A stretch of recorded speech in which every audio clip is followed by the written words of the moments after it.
बात बहुत आसान से समझ में आएगी कि जो अग्नि स्वयं पाक घर के लिए सबसे महत्वपूर्ण है, वही अग्नि आपके पोट के लिए भी सबसे महत्वपूर्ण है। अगर आपके पोट में अग्नि नहीं है तो आप कुछ भी खाइए, कभी भी नहीं पचेगा। स्वयं पाक घर में अग्नि नहीं है तो कुछ भी लाइए, कभी भी भोजन नहीं बनेगा। तो जैसे स्वयं पाक घर की अग्नि महत्वपूर्ण है, ऐसे ही पोट की अग्नि महत्वपूर्ण है। अगर आपके पोट में बराबर अग्नि है तो आपको भोजन बहुत अच्छे से पचेगा, और भोजन पचेगा तो मैंने आपसे कहा कि उसी में से मांस, मज्जा, रक्त, वीर, मल, मूत्र और उसके जो सूक्ष्म पोषक तत्व सब उसी में से बनेगा।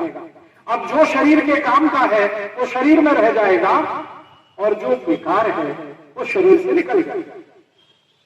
आपके शरीर के जो काम का नहीं है वो मल है और मूत्र है, तो वो मल और मूत्र तो निकल जाएगा, बाकी जो कुछ है वो शरीर के काम का है तो शरीर में रह जाएगा।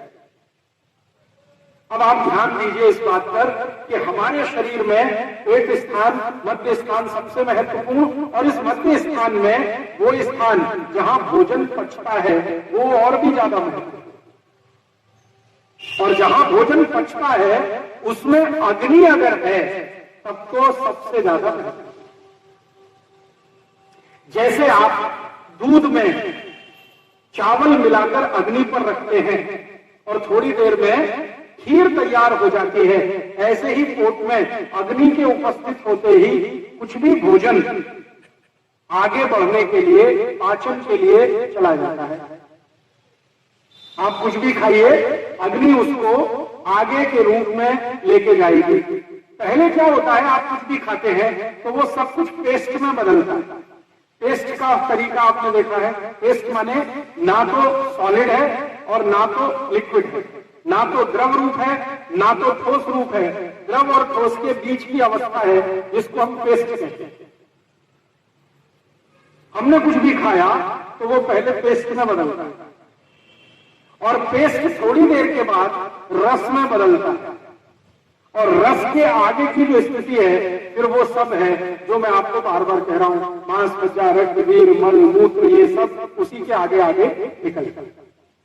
तो आपने कुछ खाया है वो आपके पेट में जाए, ठीक रूप से पचे, और पचने के बाद उसमें से मांस, मज्जा, रक्त, वीर, मलमूत्र सम्यक मात्रा में बने, माने जितनी जरूरत है उतनी मात्रा में बने, तो जीवन पर्यंत आप बिना किसी रोग के निरोगी रहते हुए अपने जीवन को बिताएंगे। आयुष पर सबसे ज्यादा रिसर्च भागवत जी ने की।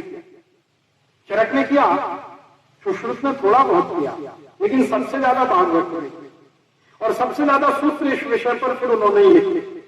इसलिए उनके शास्त्र, जिसका नाम है अष्टांग हृदय, उसमें से निकालकर 2-3 सूत्र बताता कि आप जो खा रहे हैं वो ठीक से पचना चाहिए, उसके लिए अग्नि प्रदीप्त होनी चाहिए। इसके लिए सूत्र है। सूत्र क्या है? आपकी अगर पेट में अग्नि अच्छे से प्रदीप्त हो रही है, आप जो कुछ भी खा रहे हैं अच्छे से पच रहा है, तो इसमें ध्यान देने की बात यह है कि कौन कौन से ऐसे तत्व हैं जिनसे अग्नि बाधित हो सकती है। कौन कौन से ऐसे तत्व हैं जिनसे अग्नि बाधित हो सकती है।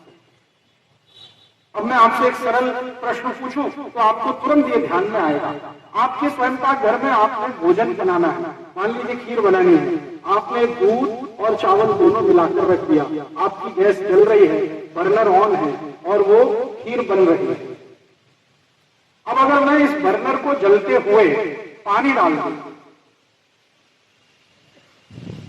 आपकी खीर पक रही है, आग जल रही है, मैं भोजन किया, फिर गट गट गट गट लोटे पे लोटा पानी पीना शुरू कर दिया। अब क्या होगा? अग्नि बुझेगी, क्योंकि पानी और अग्नि की दुश्मनी है। अब लोटे पे लोटा पानी पीते जाएंगे तो अग्नि तो बुझ गई, अब भोजन कैसे पचेगा? स्वयं पाक घर में भोजन कैसे बनेगा? अगर अग्नि बुझ गई, पानी डाल दिया, तो वहां जो स्थिति है वही पेट में हो जाएगी।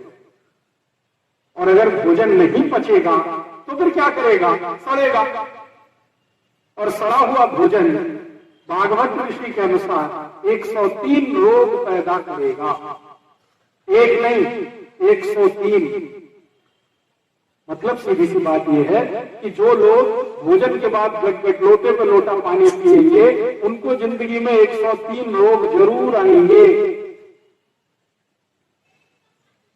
जब 103 लोग आएंगे तो डॉक्टर के तो मजे आएंगे और आपके घर का पैसा जाएगा। आप रोडपति हो जाएंगे, डॉक्टर करोड़पति हो जाएगा।